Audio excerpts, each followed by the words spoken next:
সর্বশেষ নবী মুহাম্মদ সাল্লাল্লাহু আলাইহি সাল্লামকে নিয়ে হিন্দু ধর্মগ্রন্থে কি কথা লেখা হয়েছে? ভবিষ্য পুরাণে উল্লেখ আছে 3 নম্বর পর্ব 3 নম্বর খণ্ড 3 অধ্যায় 10 থেকে 27 নম্বর শ্লোক। বলা হয়েছে যে ম্লেচ্ছরা তারা আরবের ভূমিকে অপবিত্র করেছে, আর্য ধর্মকে সেখানে খুঁজে পাওয়া যায় না।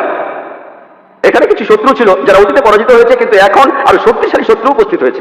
আমি একজন মানুষকে পাঠাবো যার নাম হবে মুহাম্মদ সাল্লাল্লাহু আলাইহি সাল্লাম। তিনি এই শত্রুদের ধ্বংস করবেন আর মানুষকে সুপথে পরিচালিত করবেন। হে ভোজ রাজা, তুমি কখনোই সেখানে যাবে না যেখানে পিশাচদের রাজত্ব, কারণ আমি আমার করুণা দিয়ে তোমাদের হৃদয়কে পবিত্র করব। তখন দেবদূতের মতো একজন মানুষ তিনি রাজার সামনে আসলেন আর বললেন, হে রাজা, আমাকে এখানে পাঠিয়েছেন ঈশ্বর পরমাত্মা। আর্য ধর্ম পৃথিবীতে বিরাজ করবে, যে ধর্মটা সত্য দ্বীনুল হক সেটা পৃথিবীতে বজায় থাকবে। আমাকে এখানে পাঠিয়েছেন ঈশ্বর পরমাত্মা, যাতে মাংসভোজীদের বিশ্বাসকে প্রতিষ্ঠা করা যায়। আমার অনুসারীরা হবে সেই লোকেরা যারা সুন্নতে খাতনা করবে, আর তাদের মাথার উপরে কোনো টিকি থাকবে না। তারা একটা বিপ্লব তৈরি করবে। শ্রোতা, আপনারা ভিডিওর শুরুতে ভিডিওর বিশেষ কিছু অংশ দেখলেন, অবশ্যই আপনারা বুঝতে পারছেন যে আসলে কতটা গুরুত্বপূর্ণ লেকচার হতে চলেছে। প্রিয় দর্শক শ্রোতা, আপনারা ভিডিওটি না টেনে সম্পূর্ণ দেখবেন, তাহলে আপনারা সম্পূর্ণ বিষয়টি বুঝতে পারবেন। চলুন আর কথা না বাড়িয়ে একটি লাইক দিয়ে আমরা সম্পূর্ণ লেকচার শুনে আসি। চলুন। সর্বশেষ নবী মুহাম্মদ সাল্লাল্লাহু আলাইহি সাল্লামকে নিয়ে হিন্দু ধর্মগ্রন্থে কি কথা লেখা হয়েছে? ভবিষ্য পুরাণে উল্লেখ আছে 3 নম্বর পর্ব 3 নম্বর খণ্ড 3 অধ্যায় 10 থেকে 27 নম্বর শ্লোক।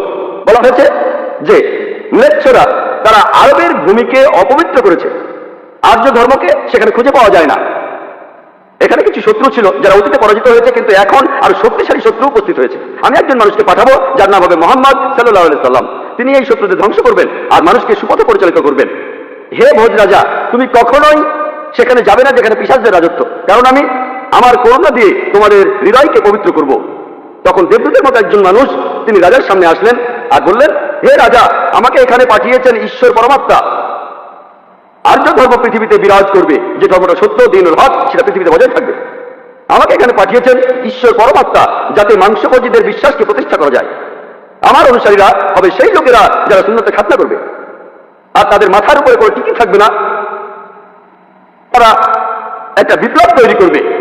তারা মুখে দাড়ি রাখবে, তারা প্রার্থনার জন্য আহ্বান করবে, বিধিসম্মত সব খাবারই খাবে, তবে তারা শুকরের মাংস খাবে না। তারা লতাগুল্মের মাধ্যমে পবিত্র হবে না, বরং যুদ্ধ বিগ্রহের মাধ্যমে পবিত্র। তাদেরকে বলা হবে মুসলমান, আর তারা হবে মাংসভোজী। এই ভবিষ্যৎবাণী যে একজন ঋষি আসবেন, আর সেই ঋষির নাম উল্লেখ করা হয়েছে মুহাম্মদ সাল্লাল্লাহু আলাইহি ওয়াসাল্লাম। আর বলা আছে তিনি মানুষ জাতিকে সঠিক পথে পরিচালিত করবেন। আমরা জানি মুহাম্মদ সাল্লাল্লাহু আলাইহি ওয়াসাল্লাম আরবদের পথ দেখিয়েছেন। সে সময় তো বলা হতো আয়ামে জাহেলিয়া, অর্থাৎ বিশৃঙ্খলা যুগ, তিনি তাদের আলো সন্ধান দিয়েছেন। আর বলা হয়েছে তার অনুসারীদের খাতনা করা থাকবে। মুসলমানরা খাতনা দেয়, তাদের মাথায় কোনো টিকি থাকবে না, মাথার পেছনে কোনো লেজ থাকবে না, মুসলমানদের থাকে না। তাদের মুখে দাড়ি থাকবে, মুসলমানরাও দাড়ি রাখে। তারা একটা বিপ্লব ঘটাবে, তারা প্রার্থনার জন্য আহ্বান করবে, আর সেটা হলো আজান। আমরা মুসলিমরা আজান দেই, নামাজের জন্য আহ্বান করি।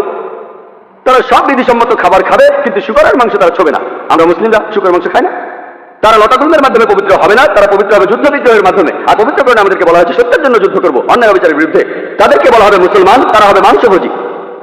ভবিষ্য পুরাণের এই ভবিষ্যৎবাণী একেবারে পরিষ্কার ভাবে সর্বশেষ ও চূড়ান্ত নবী মুহাম্মদ সাল্লাল্লাহু আলাইহি সাল্লাম এবং তার অনুসারীদের কথা বলছে। মুহাম্মদ সাল্লাল্লাহু আলাইহি সাল্লামের নাম বিভিন্ন জায়গায় অনেকবার বলা হয়েছে, হাতে সময় নেই, সেজন্য ভবিষ্য পুরাণ থেকে কয়েকটা উদাহরণ দিচ্ছি। এই ভবিষ্যৎবাণী করা হয়েছে ভবিষ্য পুরাণের 3য় পর্ব 3য় খণ্ড 3য় অধ্যায়ের 5 থেকে 8 শ্লোকে। এছাড়া বলা আছে ভবিষ্য পুরাণের 3য় পর্বে 1ম খণ্ড 3য় অধ্যায়ের 21 থেকে 23 নম্বর শ্লোকে। সর্বশেষ আর চূড়ান্ত নবী মুহাম্মদ সাল্লাল্লাহু আলাইহি সাল্লামের কথা উল্লেখ করা হয়েছে অথর্ববেদে 20 নম্বর গ্রন্থে 127 নম্বর অধ্যায়ের 1 থেকে 14 নম্বর মন্ত্রে। এগুলোকে আরো বলা হয় কুন্তুব সুক্তাস। কুন্তুব সংস্কৃত শব্দ, অর্থাৎ পেটের একটা লুকানো গ্রন্থি। তার মানে এই মন্ত্রগুলির অর্থ লুকানো রয়েছে, এগুলো পরে জানা যাবে। এখানে সবগুলো মন্ত্র নিয়ে আলোচনা করার মতো সময় নেই, আমি শুধু প্রথম 4টা মন্ত্র নিয়ে কিছু কথা বলবো। 1 নম্বর মন্ত্র বলছে তিনি হলেন নরসাংসা, তিনি হলেন কাওরামা, তিনি পরাজিত করবেন 60,090 জন শত্রুকে। 2 নম্বর মন্ত্র বলছে তিনি উটের পিঠে চড়বেন। 3 নম্বর মন্ত্র বলছে তিনি হলেন মামা ঋষি। 4 নম্বর মন্ত্রে তাকে আরো বলা হচ্ছে রেপ। 1 নম্বর মন্ত্র বলছে তিনি হলেন নরসাংসা। নরসাংসা শব্দটা এসেছে নর থেকে, অর্থাৎ কোনো ব্যক্তি বা একজন লোক। আর সাংসা অর্থ প্রশংসা, কারো প্রশংসা করা। তাহলে নরসাংসা অর্থ যে ব্যক্তিকে প্রশংসা করা হয়। আর আপনারা যদি মহানবী মুহাম্মদ সাল্লাল্লাহু আলাইহি সাল্লামের নামের ইংরেজি অনুবাদ করেন, যদি তার নামের ইংরেজি অনুবাদ করেন তার অর্থ যার প্রশংসা করা হয়, তাহলে নরসাংসা শব্দটার আরবি অনুবাদ করলে সেটা হবে মুহাম্মদ সাল্লাল্লাহু আলাইহি সাল্লাম। এখানে নামই উল্লেখ করা হচ্ছে। এরপর বলা হচ্ছে তিনি হলেন কাওরামা। এই কাওরামা শব্দটার একটা অর্থ সংস্কৃতিতে হলো শান্তির রাজপুত্র। আর মুহাম্মদ সাল্লাল্লাহু আলাইহি সাল্লাম শান্তির রাজপুত্র ছিলেন। আরেকটা অর্থ হলো যে বিদেশে যায়। হযরত মুহাম্মদ সাল্লাল্লাহু আলাইহি সাল্লাম হিজরত করেছিলেন মক্কা থেকে মদিনায়, তিনি বিদেশে গিয়েছিলেন। এছাড়া প্রথম মন্ত্রে আছে তিনি 60,090 জন শত্রুকে পরাজিত করবেন। আর সে সময় মক্কায় যেসব লোকজন থাকতো তাদের মধ্যে যারা নবীজির বিরুদ্ধে ছিল তাদের সংখ্যা আনুমানিকভাবে 60,000 জন। 2 নম্বর মন্ত্র বলছে যে তিনি উটের পিঠে চড়বেন। কোন ইন্ডিয়ান ঋষি, কোন ব্রাহ্মণই কখনো উটের পিঠে চড়বেন না, কারণ মনুস্মৃতিতে বলছে 11 নম্বর অধ্যায়ের 202 নম্বর অনুচ্ছেদে বলা হয়েছে একজন ব্রাহ্মণকে কোনো গাধা বা উটের পিঠে চড়তে নিষেধ করা হয়েছে। এতে বোঝা যাচ্ছে ইনি কোন ইন্ডিয়ান ঋষি নন। 3 নম্বর মন্ত্র বলছে তিনি মামা ঋষি। মামা অর্থ মহা, অর্থাৎ মহান ঋষি। আর এছাড়াও অন্যান্য ধর্মগ্রন্থ বলছে সেটা মোহাম্মদ ঋষি। 4 নম্বর মন্ত্র বলছে তিনি হলেন রেব। রেব অর্থ যিনি প্রশংসা করেন। আর মোহাম্মদ সাল্লাল্লাহু আলাইহি ওয়াসাল্লামের আরেকটা নাম হলো আহমদ সাল্লাল্লাহু আলাইহি ওয়াসাল্লাম, অর্থাৎ যিনি প্রশংসা করেন। তাহলে নবীজির এই অন্য নামটা এই আহমদ শব্দটা সংস্কৃত করলে পাবেন রেব। আর এই কথাটাই রয়েছে অথর্ববেদে। এই মন্ত্রগুলি কুন্টুব, সুক্তাস, এই মন্ত্রগুলি শুধু একজনকে নির্দেশ করছে, তিনি সর্বশেষ চূড়ান্ত নবী মুহাম্মদ সাল্লাল্লাহু আলাইহি ওয়াসাল্লাম। আমি কয়েকটা ভবিষ্যৎবাণীর কথা বলবো, এছাড়াও আরো আছে। মুহাম্মদ সাল্লাল্লাহু আলাইহি ওয়াসাল্লাম, তার কথা বলা হয়েছে অথর্ববেদে 20 নম্বর গ্রন্থের 21 নম্বর অনুচ্ছেদের 6 নম্বর পরিচ্ছেদে বলা হয়েছে যে একজন কারু, সে পরাজিত করবে 10,000 শত্রুকে কোন রকম যুদ্ধ ছাড়াই। এখানে আহজাবের যুদ্ধের কথা বলা হচ্ছে, খন্দকের যুদ্ধের কথা পবিত্র কোরআনে সূরা আহজাবে আছে। আর কারু সংস্কৃত ভাষায় এর অর্থ যে ব্যক্তি প্রশংসা করে, যেটা মুহাম্মদ সাল্লাল্লাহু আলাইহি ওয়াসাল্লামের দ্বিতীয় নাম আহমেদের অনুবাদ, যে ব্যক্তি প্রশংসা করে। এখানে বলা হচ্ছে যে ব্যক্তি প্রশংসা করে অর্থাৎ আহমদ, তিনি 10,000 শত্রুকে পরাজিত করবেন কোনো যুদ্ধ ছাড়া। আমরা জানি যে খন্দকের যুদ্ধে শত্রু বাহিনীতে আনুমানিক 10,000 সৈন্য ছিল, আর এই যুদ্ধে মুসলমানরা কোনো যুদ্ধ ছাড়াই জিতেছিল। নবীজির কথা আরো আছে অথর্ববেদে 20 নম্বর গ্রন্থের 21 নম্বর অনুচ্ছেদের 7 নম্বর পরিচ্ছেদে বলা হয়েছে যে আবান্দু, তিনি 60,090 জন শত্রুকে আর 20 জন গোত্র প্রধানকে পরাজিত করবেন। আবান্দু একটা সংস্কৃত শব্দ যার অর্থ যে প্রশংসা করে, এটা মুহাম্মদ সাল্লাল্লাহু আলাইহি ওয়াসাল্লামের নামের অনুবাদ। আরো বলা আছে যে তিনি হবেন এতিম। আর আমরা এখন ইতিহাস থেকে জানি সে সময় আনুমানিক 20 জন গোত্র প্রধান ছিল মক্কা শহরে, যারা নবীজির কাছে পরাজিত হয়েছিল। আর মক্কার যেসব লোক তার বিপক্ষে ছিল তারা ছিল প্রায় 60,000। এই ভবিষ্যৎবাণীর কথা আরো আছে ঋগ্বেদে 1 নম্বর গ্রন্থের 3 নম্বর অনুচ্ছেদের 9 নম্বর পরিচ্ছেদে। এখানে সংস্কৃত শব্দ হলো সুশ্রামা। সুশ্রামা এটা একটা সংস্কৃত শব্দ যার অর্থ যে ব্যক্তি প্রশংসা করে, যেটা মুহাম্মদ সাল্লাল্লাহু আলাইহি ওয়াসাল্লামের নামের অনুবাদ। আরো অনেক ভবিষ্যৎবাণী আছে, এখানে সময় কম তাই সবগুলো বলতে পারছি না। নবীজির কথা আরো বলা হয়েছে সামবেদে উত্তর চিকে 15 নম্বর মন্ত্রে বলা হয়েছে যে আহমদ, তাকে দেওয়া হয়েছে অবিনশ্বর আইন। এখানে নবীজির নাম বলা হয়েছে আহমদ সাল্লাল্লাহু আলাইহি ওয়াসাল্লাম, তাকে দেওয়া হয়েছে অবিনশ্বর আইন, পবিত্র কুরআন, এটাই তার শরিয়া।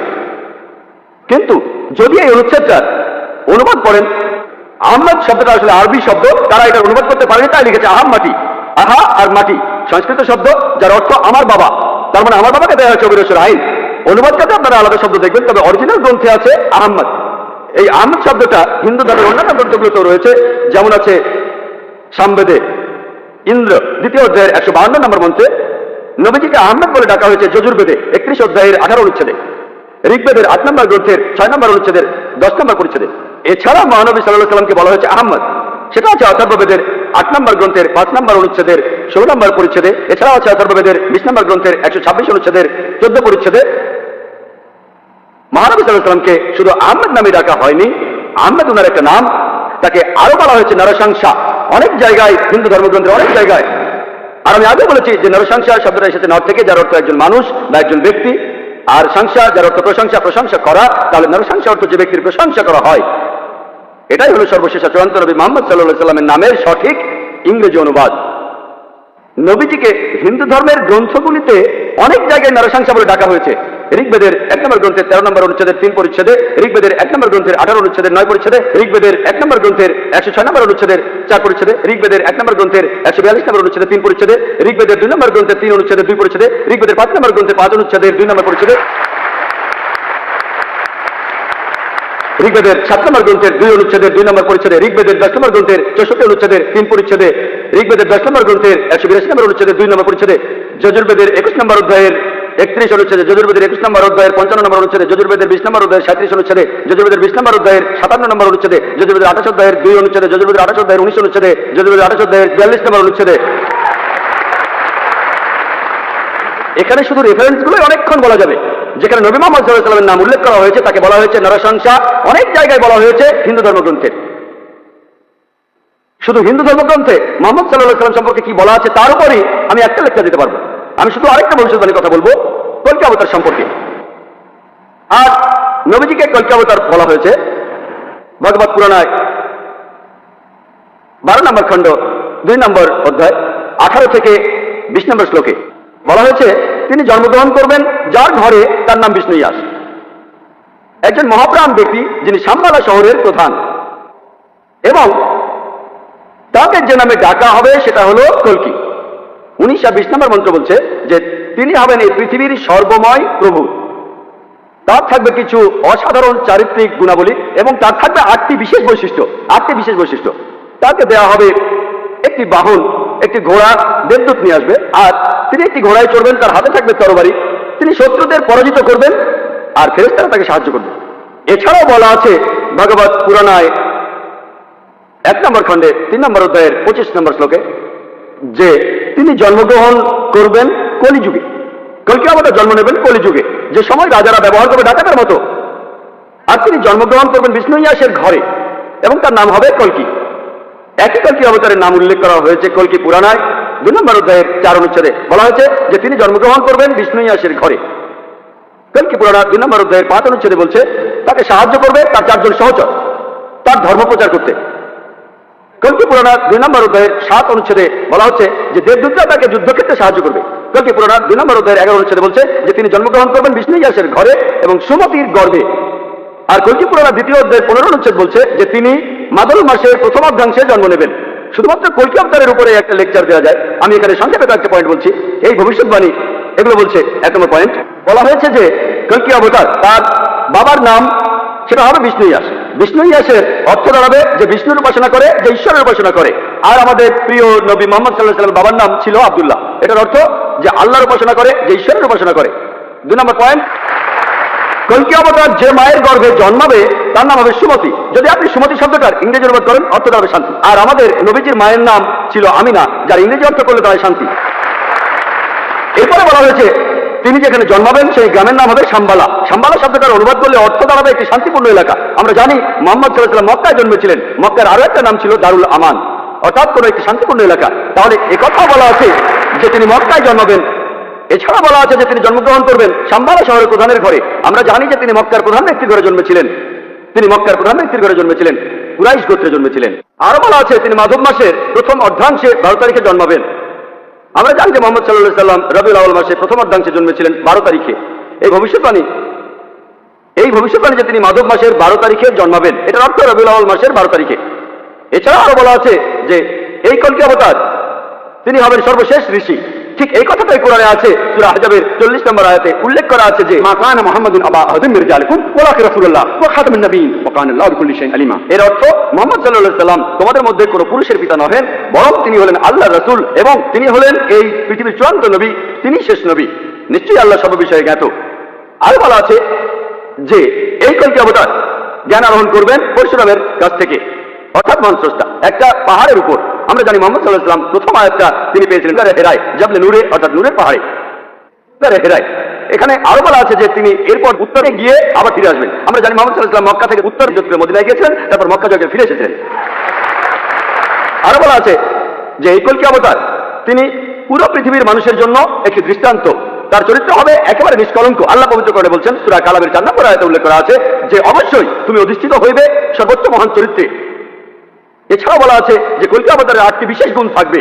কল্কি পুরাণ এবং ভগবত পুরাণায় এই 8টি বিশেষ গুণ হলো জ্ঞান, আত্মসংযম, অভিজাত বংশ, রিভিল নলেজ, সাহস, দানশীলতা, মহানুভবতা আর পরিমিত কথা। আর নবী মুহাম্মদ সাল্লাল্লাহু আলাইহি ওয়াসাল্লামের এই 8টা গুণের সবগুলোই ছিল। এছাড়া আরো বলা আছে যে তিনি হবেন এই পৃথিবীর শিক্ষক। আল্লাহ পবিত্র কোরআনে বলছেন, আর সূরা সাবার 28 নম্বর আয়াতে উল্লেখ করা আছে ওয়া মা আরসালনাকা ইল্লা কাফাতাল লিন-নাস বাশীরাও ওয়া নাযীরা। আমি তো তোমাকে সমগ্র মানব জাতির জন্য প্রেরণ করিয়াছি তাহাদের সংবাদদাতা ও সতর্ককারী রূপে, কিন্তু অধিকাংশ মানুষই তাহা জানে না। এরপর আরো বলা আছে যে এই কল্কি অবতার তাকে সর্বশক্তিমান ঈশ্বর একটি বাহন দেবেন। আমরা জানি মুহাম্মদ সাল্লাল্লাহু আলাইহি ওয়াসাল্লাম তিনি বোরাকে চড়েছিলেন, বোরাকে চড়ে তিনি মিরাজে গিয়েছিলেন, আল্লাহর কাছে গিয়েছিলেন। আরো বলা আছে এই কল্কি অবতার ঘোড়ায় চড়বে আর হাতে তরবারি থাকবে। আমরা জানি মুহাম্মদ সাল্লাল্লাহু আলাইহি ওয়াসাল্লাম যত যুদ্ধ হয়েছিল বেশিরভাগ যুদ্ধে তিনি ছিলেন, বেশিরভাগ যুদ্ধ ছিল আত্মরক্ষার উদ্দেশ্যে। আর যদিও তিনি সবার নেতা ছিলেন তবুও সব যুদ্ধে তিনি ছিলেন, সেখানে ঘোড়ায় চড়েছিলেন আর তিনি ডানাতে একটা তরবারি ধারণ করতেন। এরপর আরো বলা আছে যে এই কল্কি আমাদেরকে সাহায্য করবে 4 জন সহচর, যাতে সত্যের ধর্ম তিনি প্রচার করতে পারেন। বোঝা যাচ্ছে এখানে বলা হচ্ছে 4 খলিফার কথা, খোলাফায়ে রাশিদিন, হযরত আবু বকর, হযরত ওমর, হযরত ওসমান, হযরত আলী, আল্লাহ তাদের সবার উপর সন্তুষ্ট হন। পরে তারা হয়েছিলেন খোলাফায়ে রাশিদিন, সঠিক নির্দেশ পালনকারী, ইসলামের খলিফা, ইসলামকে ছড়িয়ে দিয়েছেন। আর বলা আছে যে এই কলকি অবতার শত্রুকে পরাজিত করবে আর মানুষকে সঠিক পথে নিয়ে আসবে। আমরা জানি মুহাম্মদ সাল্লাল্লাহু আলাইহি ওয়াসাল্লাম শত্রুকে পরাজিত করেছিলেন আর আরবদের তিনি আয়ামে জাহেলিয়া থেকে, অজ্ঞতার যুগ থেকে সত্যের পথে এনেছিলেন। আরেকটা কথা বলা আছে যে দেবদূতরা তাকে যুদ্ধের ময়দানে সাহায্য করবে। আমরা জানি মুহাম্মদ সাল্লাল্লাহু আলাইহি ওয়াসাল্লামকে ফেরেশতারা বিভিন্ন যুদ্ধে সাহায্য করেছিলেন, যেমন বদরের যুদ্ধে। পবিত্র কোরআনে আছে সূরা আল ইমরানের 123 থেকে 25 নম্বর আয়াতে উল্লেখ আছে। এছাড়া সূরা আনফালের 8 এবং 9 নম্বর আয়াতে উল্লেখ আছে। তাহলে এই কলকি অবতারের ভবিষ্যৎবাণীর সাথে আর কাউকে মেলানো যায় না, শুধু মেলানো যায় সর্বশেষ ও চূড়ান্ত নবী মুহাম্মদ সাল্লাল্লাহু আলাইহি ওয়াসাল্লামকে। প্রিয় দর্শক শ্রোতা, আপনারা তো সম্পূর্ণ লেকচার শুনলেন, অবশ্যই আপনারা বুঝতে পারছেন যে আসলে এখানে কতটা গুরুত্বপূর্ণ লেকচার ছিল। প্রিয় দর্শক শ্রোতা, এখান থেকে যদি আপনারা কিছু জানতে পারেন বা কে বুঝেছেন অবশ্যই কমেন্ট করতে ভুলবেন না। ভিডিওটি ভালো লাগলে অবশ্যই লাইক, কমেন্ট, শেয়ার করবেন এবং নিত্য নতুন ভিডিও পাওয়ার জন্য আমাদের এই চ্যানেলটি সাবস্ক্রাইব করে পাশে থাকবেন। ধন্যবাদ।